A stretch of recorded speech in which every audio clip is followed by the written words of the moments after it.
Bio CNG model કદાચ પહેલી વખત આ વાત થઈ રહી છે. સમગ્ર ભારતમાં એ પદદર્શક બન્યું છે. એમના ચેરમેન અમારા વિધાનસભાના અધ્યક્ષ અને જેમણે ડેડિકેશન, સંપૂર્ણ સંવેદના અને સમર્પણ ભાવ સાથે બાયો સીએનજી પ્લાન્ટ બનાસ ડેરીએ પહેલો નાખ્યો. સુઝુકી સાથે કોલોબરેશન કરીને બીજા 3 પ્લાન્ટ, એટલે કે આજે 4 પ્લાન્ટનું ઉદ્ઘાટન થઈ ગયું. માનની મોદી સાહેબના નેતૃત્વની અંદર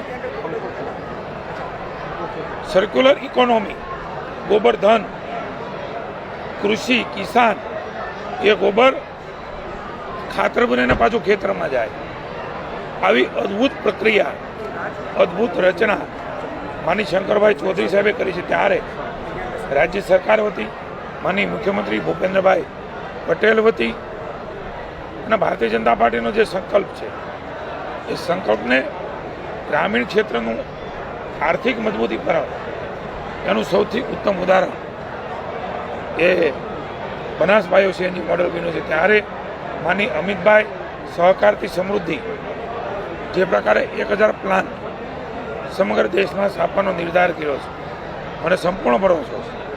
100 પ્લાન્ટ તો એ માત્ર બનાસ ડેરી નાખી શકે એવી ક્ષમતા એ માત્ર બનાસ ડેરીના પશુપાલકોનું જે ગોબરધન છે એના થકી સંભવ છે.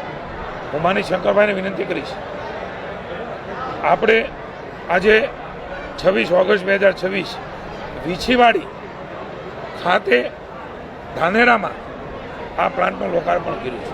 હું ઈચ્છીશ કે સમગ્ર રાજ્યમાં સરકારની સાથે મળીને, કારણ કે જેમનો અનુભવ છે, માની મોદી સાહેબ, માની અમિતભાઈ શાહ, એ પણ સમગ્ર વિશ્વ અને ભારતના લોકોને બનાસ ડેરીનું અલગ અલગ પ્રકારના મોડલો જોવા માટે તેને મોકલી રહ્યા છે.